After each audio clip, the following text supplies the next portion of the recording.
Hi, I'm Alex and I run the Autism Acceptance page on Facebook. Um, Obviously, if you're seeing this on Facebook, you will know that. If not, then check me out. It's Autism Acceptance. It's got a picture of an ocean with a silhouette of a person basically flying across the sky over the ocean on a heart. Autism Acceptance. So, the inspiration for setting up my page was a lady called Donna Williams. She was an autistic advocate, autism consultant, poet, storyteller, many things. And she wrote a whole selection of books, some informational and some biographical. And she changed the face of how we see autism. I would say more so, I think, than Temple Grandin or Lorna Wing. And I want to read an extract from some of her work. Nobody Nowhere. She had a short life. She succumbed to cancer at age 52. But if she hadn't had the success that she had with these autobiographies and her work with helping autistic people, she would likely have had an even shorter life, because she wrote the script for this book, Nobody Nowhere, and she just left it somewhere, and she was going to go and run under a train. But the script was found, sent to a publisher, and she gained great success and helped many people through her work. And I want to read some of her work today. This is from her book, Nobody Nowhere. I remember my first dream, or at least the first that I can remember. I was moving through white, with no objects, just white, although bright spots of fluffy colour surrounded me everywhere. I passed through them, and they passed through me. It was the sort of thing that made me laugh. The dream came before any others, with shit or people or monsters in it, and certainly before I noticed the difference between the three. I must have been less than 3 years old. The dream depicted the nature of my world at the time. Awake, I pursued the dream relentlessly. I would face the light shining through the window next to my cot and rub my eyes furiously.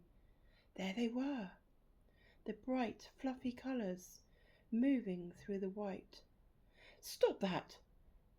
came an intrusive garble. I continue merrily. Slap! I discovered the air was full of spots. If you looked into the nothingness, there were spots. People would walk by, obstructing my magical view of the nothingness. I'd get past them. They'd garble. My attention would be firmly set on the desire to lose myself in the spots, and I'd ignore the garble, looking straight through the obstruction with a calm expression, soothed by being lost in the spots. Slap! I was learning about the world. I learned eventually to lose myself in anything I desired. The patterns on the wallpaper or the carpet, the sound of something over and over again, the repetitive hollow sound I get from tapping my chin. Even people became no problem. Their words became a mumbling jumble, their voices a pattern of sound. I could look through them until I wasn't there, and then later felt that I had lost myself in them. Words were no problem, but other people's expectations of me to respond to them were. This required my understanding of what was said, but I was happy losing myself, too happy to want to be dragged back by anything as two-dimensional as understanding. "What do you think you're doing?" came the voice. Knowing I must respond in order to get rid of the annoyance, I would compromise, repeating, "What do you think you're doing?" addressed to no one in particular. "Don't repeat what I said," scolded the voice. "Don't repeat what I said," I'd reply. Slap. I had no idea what was expected of me. For the first 3.5 years of my life, this was my language, complete with the intonation and inflection of those I came to think of as the world. The world seemed to be impatient, annoying, callous, and unrelenting. I learnt to respond to it as such, crying, squealing, ignoring, and running away.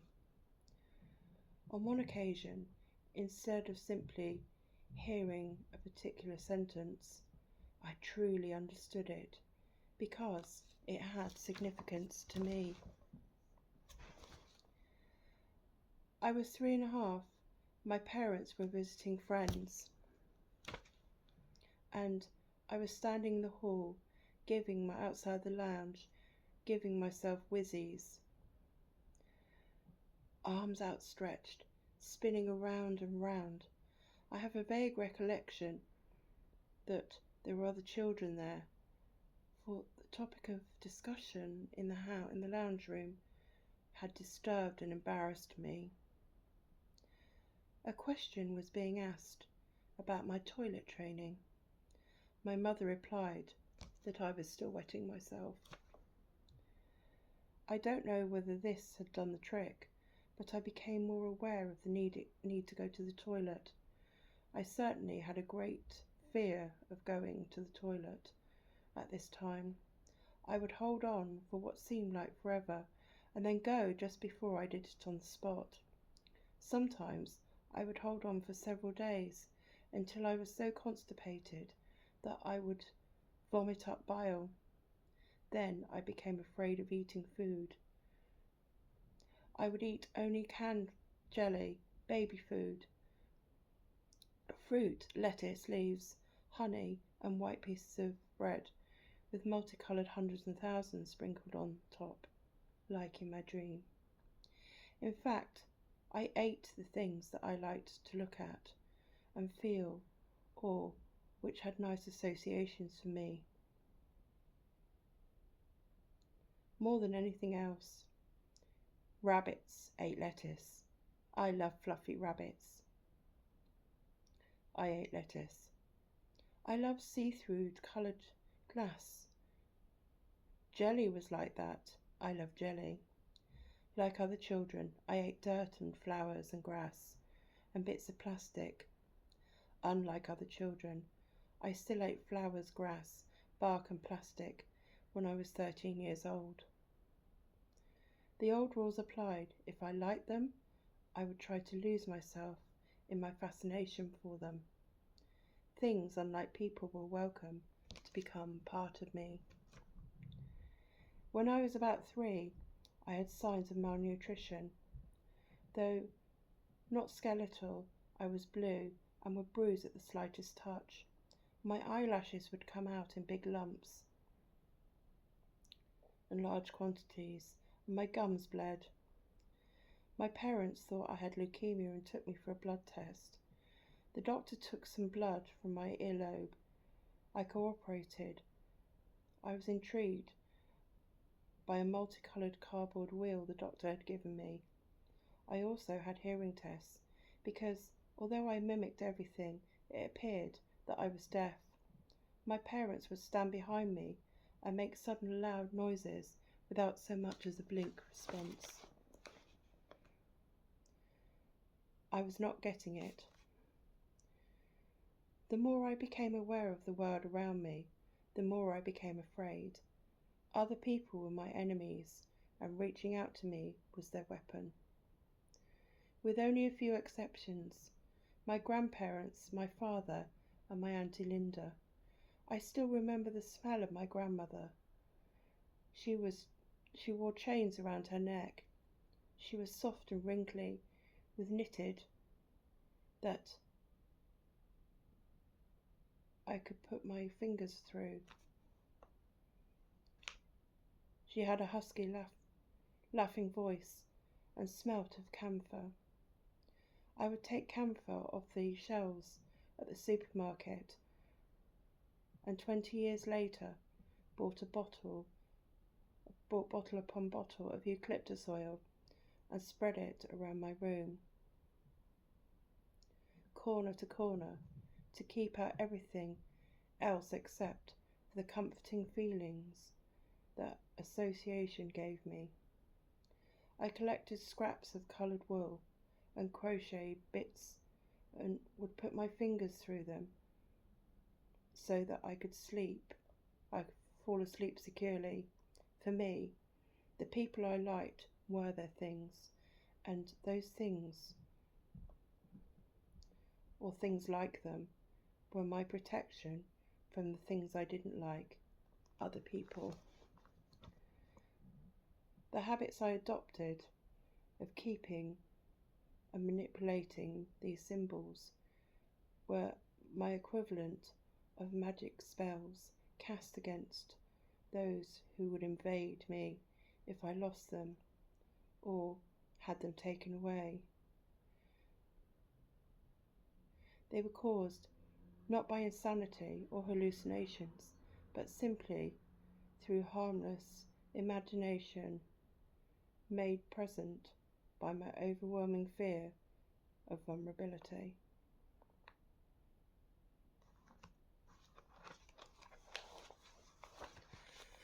So that is the beginning, a little bit about the beginning of Donna Williams' life, and a dive into her sensory world, where the unpredictable world of interpretation and ego and the need to respond to ego and social, and the fickle, false nature of the world. And I think perhaps many autistic people can relate to this. The connection with things feels safer. So let me know what you think in the comments on the Autism Acceptance page, and I will share with you how Donna used objects as a bridge to